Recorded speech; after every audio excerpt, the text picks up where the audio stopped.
Hi, and thanks for joining me. In this video, we'll do a short routine, Qigong routine for menopause. What I'd like to do is just go through the sequence, start right into the sequence itself, and then afterwards give some explanation, some ideas around the theories and concepts, and some useful tips to keep in mind while we are practicing. But first, let's just look at the movements and go through the sequence itself. This is a sequence of 6 moves. It starts with double hands supporting the heavens. So the left foot steps out, feet are just shoulder width apart. We lower our center of gravity a little bit, bending the knees and relaxing the low back. At the same time, we drop our shoulders and extend our fingertips down towards the ground. It's like there's weights pulling the arms down just slightly. 1. Turning the palms out, the hands come out to the sides, raising the arms up, and 2. Hands come overhead, and then palms facing the ceiling. Raise the center of gravity a little bit, stretching the body upwards.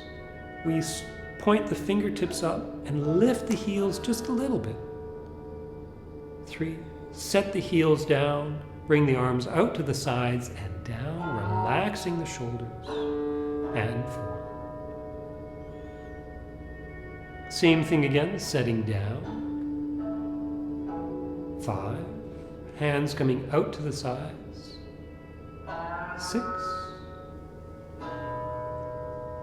Pressing the hands up. Lift the heels, fingertips pointing up. 7. Set the heels down. Keeping the arms extended, relax the shoulders and lower the arms.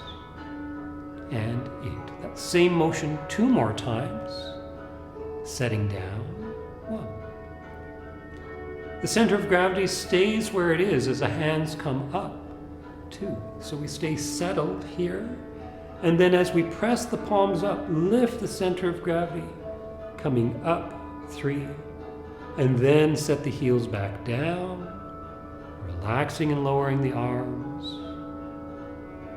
And 4.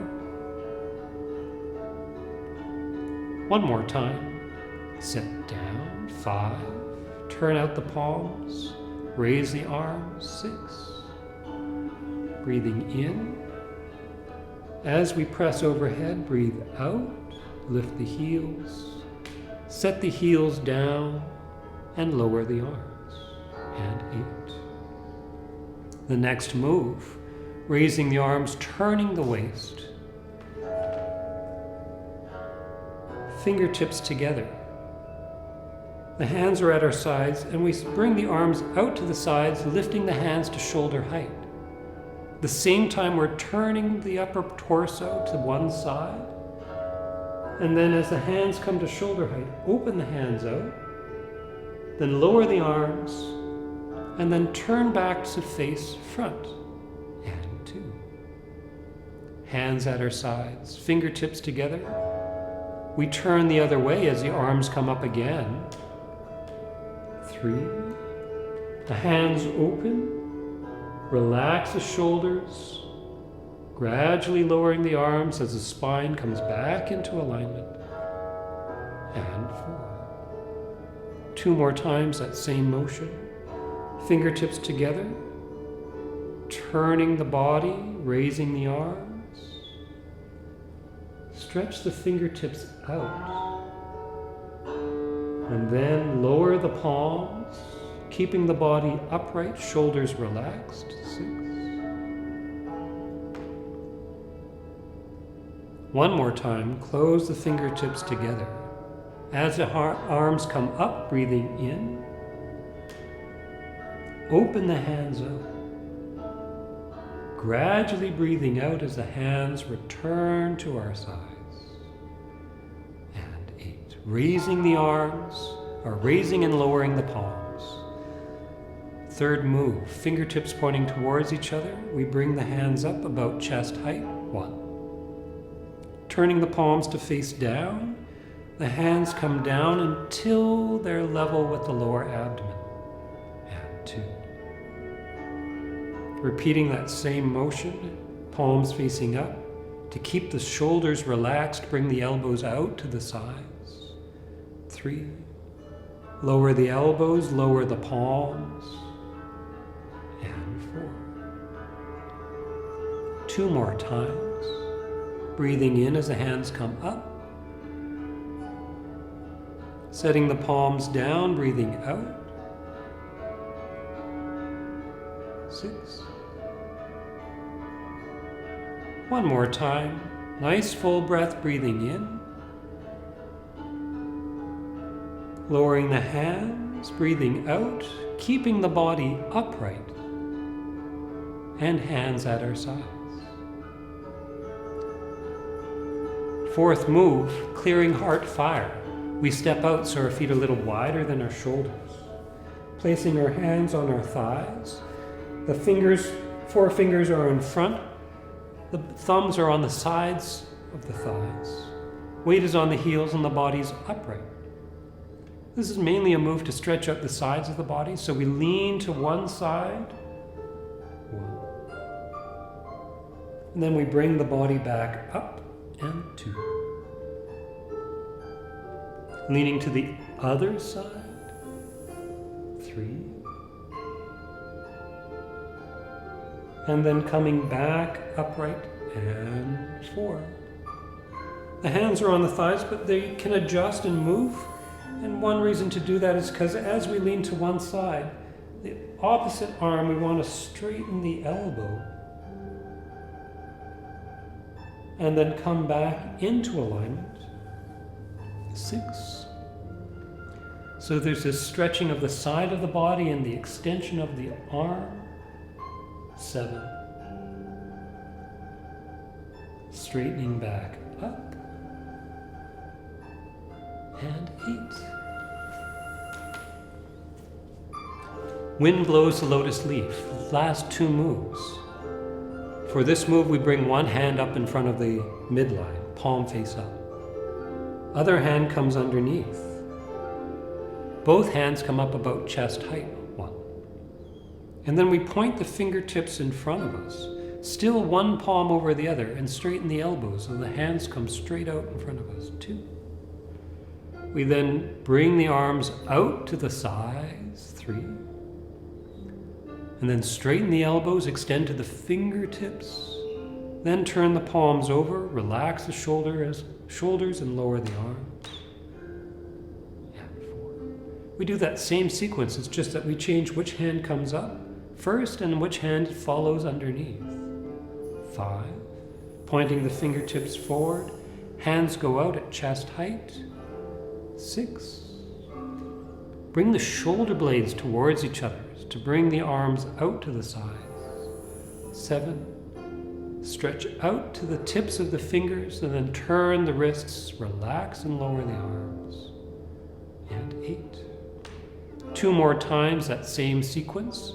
One hand followed by the other, coming up. 1. Drop the elbows. As the hands go forward, lift the torso up. 2.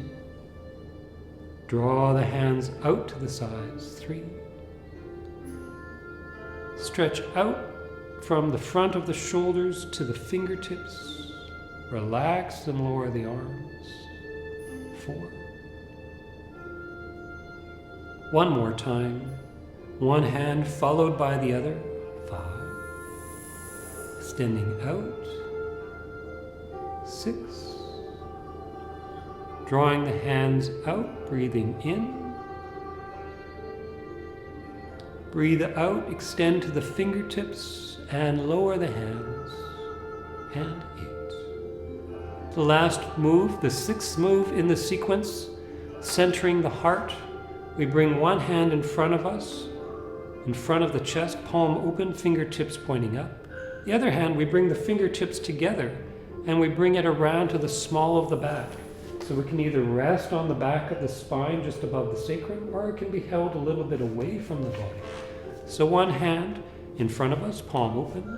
Other hand, fingertips together at the small of the back. Weight over the heels, lift the torso, relax the shoulders. 1. And then we just return our hands gradually to our sides. And 2.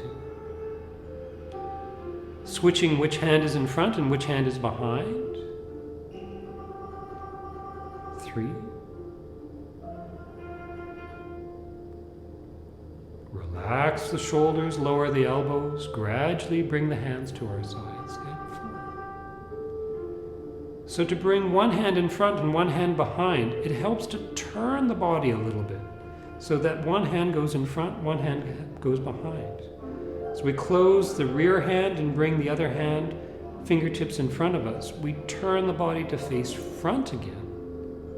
And we hold that position, finding the alignment, taking the tension out of the body. Lower the arms. And turning the other way. Bring the hands into position and then turn to face front. 7. Lower the arms to our sides. And close.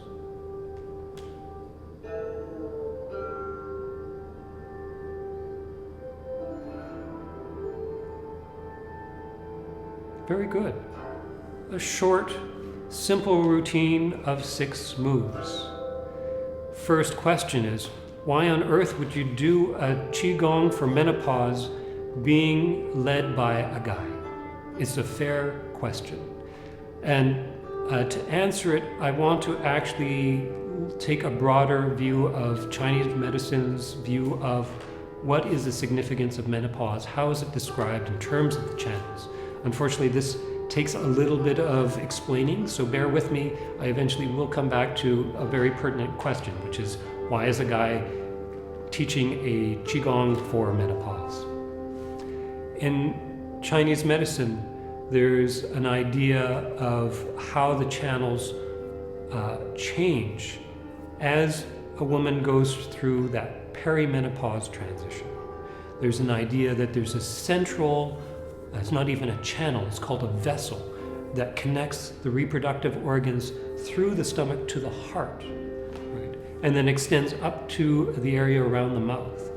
And this channel is one that before menopause is traveling downwards. And then after menopause, it changes direction and travels upwards. That transition of going from one direction to the other and the instability that it creates is the process or the mechanism of all the symptoms that we see for perimenopause. So the concept in Chinese medicine in terms of addressing this is to help the body find this go through this transition, navigate this transition, so establish a new dynamic, internal dynamic for this important vessel, this part of the channel system. The big picture explanation of this, or concept behind this, is this idea that the first flow of this channel, one that's drawing in and moving down, describes a process of taking in our life experience and having those life experiences form and shape part of who we are. And then there's a point in time in our lives where, having formed these experiences, we had a chance to reflect on all the aspects that make us who we are. Then there's a process of taking that hard-won knowledge and then bringing it out and sharing it with the people around us, with the world around us.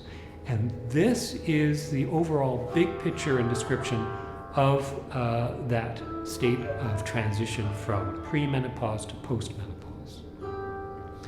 And of course, therefore, this sequence is one that's really about helping a person of either gender, of any gender, make their way through this important transition in their life. And it's a transition that happens typically, they say it happens in around your 50s, and it happens through a period of reflection, of looking at all the past experiences, good and bad, making a recognition that all of these have shaped us to who we are, and then from that state, being able to then go out into the world with a changed and new identity or sense of self. So that is the big picture basis of concept of this Qigong sequence, and a reason why the sequence, though it particularly helpful for the symptoms of perimenopause, can apply really to a person of, as I mentioned, any gender, because of this idea of life transition. So let's look at these moves. There are 6 moves. The first 3 are about regulating the channels, about releasing constraint, and with the constraint there often is a buildup of heat. And so to release that heat and reestablish the functioning of the channels. Right? So the first move, double hand supporting the heavens, is a move where we first set down into our core of our body, into the feet, finding our contact with the ground, taking the tension out of the upper body. From there, we expand out to the sides and then lift up. This upward intention travels primarily through more of the back of the body, which is why there's this lifting of the heels. And then there's a resetting, placing the heels back on the ground and the hands coming down. So when we practice this, we want to find this internal alignment that keeps us steady and first sets down to find our starting point. And from there we can put our intention, our attention, to the back of the body as we expand out to the sides and then upwards. The lifting of the heels is to activate the channels that are on the back of the body. It ends up being something that helps stabilize the ankles as well. But my advice is, if that causes too much distraction by having it difficult to stay balanced, then remember that the main focus is on this extension and lengthening of the channels, especially along the back aspect of the body. So you can do this move, in other words, with a lift of the heels, but keep it very small. I call it lifting the heels, not going up on your toes. Or you can do the same move, keeping the heels on the ground. One more time. Set down, relax the low back. Spread out to the sides, along the back, shoulders, arms. Lift the spine through the top of the head, press the palms, extend to the fingertips. Then set back down, relaxing and lowering the arms. The next move, fingertips together, raising the arms, turning the waist, is this lengthening of the channels on the sides of the body, turning the head to look at the rear hand, and then bringing the spine back into alignment as we face front. So one of the key things is this rotation through the hips and the waist, the shoulders and the neck, and this extension out to the fingers. Relax and find that alignment facing front. Once more to both sides, so fingertips together. Allow the hands to rise up, turning, opening the channels on the sides of the body. Look at the rear hand, lower the palms, facing front. And one more time, raising the arms up. Open the rib cage, relax the shoulders, gradually bring the hands back. And then there's the raising and lowering of the palms. I mentioned before that there's this transition where the channel is moving from one direction, moving downwards, to moving upwards. Throughout the whole body, there's this constant motion of the channels and the qi, the movement of the qi through the channels. And it's always described as something that's moving up and down, in and out. And all of these motions need to be balanced, which is the function of the channels and the organs. And when one aspect starts to shift, then all the other channels have to adjust to maintain the same balance of up, down, in, and out. And because this transition of the Chongmai, this vessel, usually the thoroughfare vessel, the one that comes through the body from the reproductive organs to connect to the heart, is changing, we want something that helps re-regulate this upward and downward motion. And so, raising and lowering the palms, we bring the hands up. Relax the shoulders, lower the palms, set the hands down. We want to try and focus on keeping the body relaxed and expanded. So we're opening the channels by bringing the elbows out, opening the rib cage. And then we relax, still keeping some of that expanded feeling as the hands come down, just down to the lower abdomen. So from here, instead of dropping and collapsing, we keep it expanded but settled. And then we come up again. Shoulders stay relaxed, so instead of it rising too much, it just comes up just enough. Palms facing down, setting back, returning to the lower abdomen. One more time, breathing in. And breathing out. Clearing heart fire. This is a very traditional, very old posture. It comes from the 8 silk brocades. There's many versions of it. All of the versions, though, have this aspect of stretching out the sides of the body and then bringing the body back into alignment. With this version, there's a wide stance to partly have established this still and stable aspect through the lower half of the body. So we want the lower half of the body to become sort of like an anchor that creates a stillness. And then from there, we want to take the upper body, stretching it off to the side. And in part, the stretching up off to the side is to help us come back and find that alignment through this area from the chest and the heart and the lungs and the pericardium, and have it connect down to the lower abdomen, to what in Chinese medicine is called the kidneys, which is the storehouse of yin and yang. So we do the same thing on the other side. And coming back up. There is this lengthening of the elbow and the stretching out of the arm, because the channels on the arm come through to the chest and the chest cavity, connecting into the heart, the pericardium, and the lungs. And so this stretching again is to help lengthen the channels, help them re-regulate. So stretching again to the first side. And as I mentioned before, re-establishing that correct balance and that correct alignment through the core of the body. Leaning to the other side.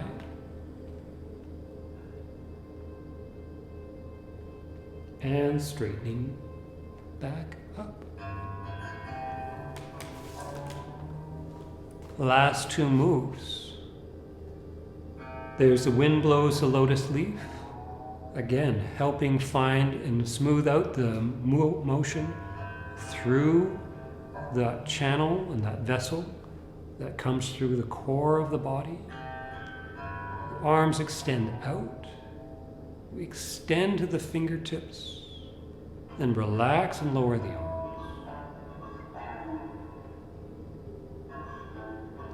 So as the hands come up, we want to lengthen the torso at the same time. Then we drop the elbows, and we put our intent to the tips of the middle fingers, so coming right through the central line of the arms to the middle fingers.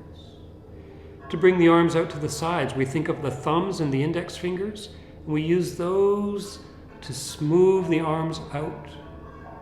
When they come out to the sides, the last part is to extend, and when we're extending, we extend and put the intent to the pinky and the ring finger, extending all the way from the core of the chest out to those fingers. Then we turn the palms to face down, we relax and lower the arms. 2 more times that same motion, so we're gathering up, dropping the elbows, weight set back as the hands go forward. Put the intent to the tips of the middle finger.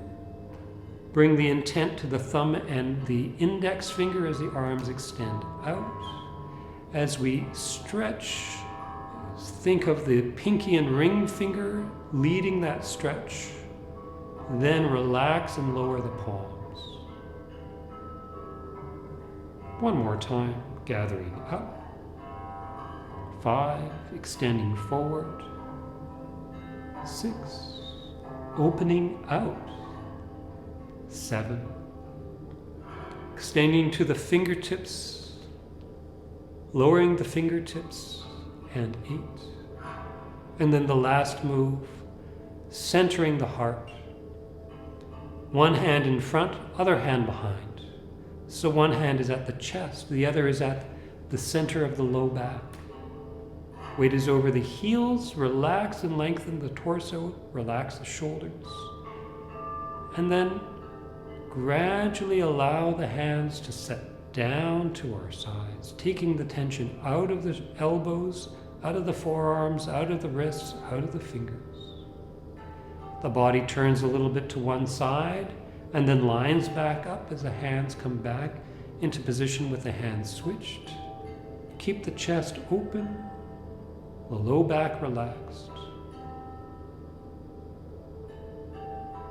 Lower the hands. One more time on both sides. So one hand in front, one hand behind.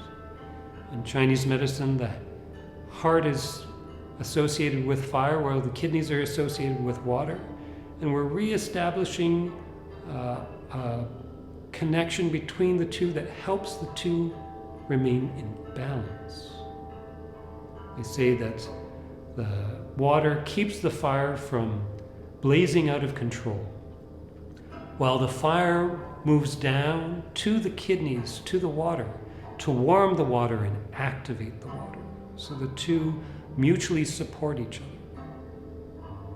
Placing one hand in front, one hand behind, one at the chest, one at the small of the back, is to bring our intent and our attention to this dynamic in the core of the body, creating space so that it can find a new dynamic,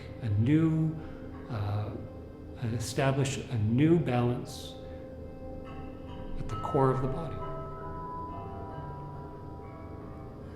Bringing our hands to our sides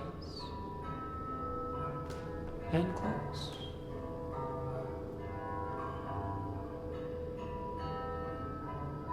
So with this sequence, it's a sequence that is very short, doesn't take much time. You can do it on a regular, I recommend trying to do it on a regular basis. I recommend trying to shift your focus from achieving to simply sensing. A lot of the Qigong, it's easy to get too wrapped up with all of the requirements. It must be this way, it must be that way, which actually doesn't provide you with the opportunity for that reflection process. And it's that settled reflection, that sensing, that use of movement, that use of stillness that I think is one of the most valuable components of any Qigong practice.